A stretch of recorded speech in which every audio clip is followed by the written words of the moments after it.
నమస్తే, welcome to TV 786. మైనార్టీల సంక్షేమమే మా లక్ష్యం. ఇక వివరాల్లోకి వెళ్తే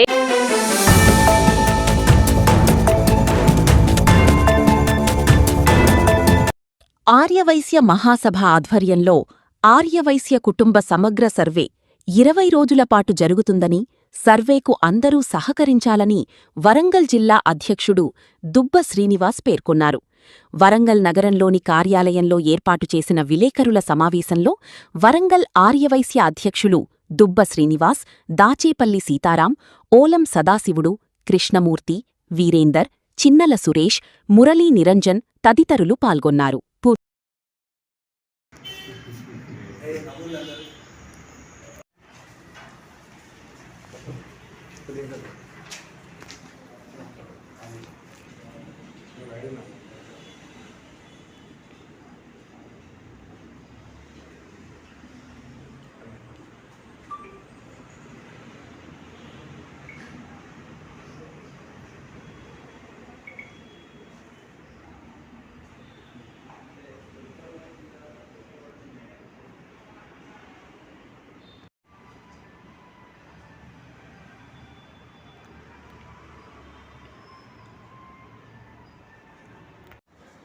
అనేది స్పష్టత లేకుండా ఉన్న పరిస్థితి ఉంది. దాన్ని దృష్టిలో పెట్టుకున్నప్పుడు ఆర్యవైశ్య మహాసభ ఆధ్వర్యంలో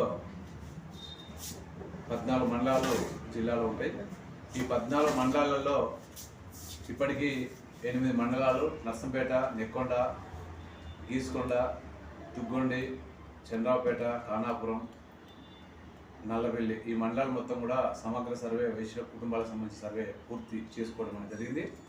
అదేవిధంగా పర్వతగిరి, వద్దనపేట, రాయపర్తి, సంగం వాటితో పాటు వరంగల్ సిటీలో 2 మండలాలు, వీటిని కూడా సమగ్ర సర్వే ఆర్యవైశ్యుడి ప్రారంభం నిన్నటి నుంచి చేయడం జరిగింది. సుమారు ఈ 20 రోజుల పాటు సమగ్ర సర్వేకి డివిజన్ల వారీగా ఆర్యవైశ్య కార్యకర్తలు కేటాయించి సమగ్ర సర్వేను కూడా పూర్తి చేసే ప్రయత్నం చేస్తాం. ఎందుకు అని చెప్పంటే ఆర్యవైశ్యులు అన్నింటిలో ఆర్యవైశ్య పాత్ర ఉంటుంది, సేవా కార్యక్రమంలో ఆర్యవైశ్య పాత్ర ఉంటుంది, దాన గుణం ఆర్యవైశ్యులకు ఉంటుంది, ఆర్యవైశ్యుల బ్లడ్లోనే సేవ అనేది ఉంటుంది. అట్లాంటి ఉండబడే ఆర్యవైశ్యుల్ని రాజకీయంగా కానీ ఆర్థికంగా కానీ అణగదొక్కే పరిస్థితి ఈరోజు ఉంది. దీన్ని సర్వే చేసి రేపు ఆర్యవైశ్యుల ఐక్యత చాటేందుకు అవకాశం ఉంటుంది. దాంతోపాటు ఆర్యవైశ్య సత్తా చూపేందుకు కూడా ఉంటుందని చెప్పిన లక్ష్యంతో ఈ సమగ్ర సర్వే చేస్తా ఉన్నాం. దాంతోపాటు ఆర్థిక స్థితిగతులు కూడా ఇందులో స్పష్టంగా అర్థమవుతాయి. రాజకీయంగా కానీ ఆర్థిక స్థితిగతులు కానీ ఇప్పటికీ ఆర్యవైశ్యులో చాలామంది పేదరికంలో ఉన్న వాళ్ళు ఉన్నారు. వాళ్ళంతా కూడా ఇప్పటిదాకా బయటికి రాలేదు. ఈ మధ్యకాలంలో చూస్తూ ఉంటే, సర్వే చేస్తుంటే కూడా కొన్ని కొత్త రిపోర్ట్స్ కూడా వస్తూ ఉన్నాయి. అంటే ఇండియన్ నిరుపేదలు ఆర్యవైశ్యులు ఉన్నారు, చదివించుకునే పరిస్థితులు ఆర్యవైశ్యులు ఉన్నారు, ఇప్పటికీ చాలామంది కూలి పని చేసుకుని బతికే వాళ్ళు ఆర్యవైశ్యులు ఉన్నారు.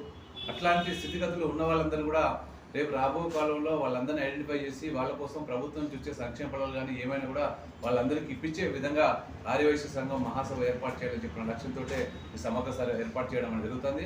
అన్ని రాజకీయ పార్టీలు వాడుకుంటూ ఉన్నాయి, కానీ ఆర్యవైశ్యులకి లాభం చేకూర్చింది ఏమీ లేదు. కనుక ఈ ఆర్యవైశ్యులు అంతా ఐక్యత కనుక ఉండేదంటే రేపు రాబో కాలంలో అన్ని రాజకీయ పార్టీలు కూడా తప్పకుండా ఆర్యవైశ్యుల ప్రాధాన్యత గుర్తించి రేపు రాబో కాలంలో వీళ్ళందరూ కూడా సహాయ సహకారాలు అందించే విధంగా ఉండాలని చెప్పిన లక్ష్యంతో ఈరోజు ఈ సమగ్ర సర్వే నిర్వహించడం అనేది జరుగుతుంది.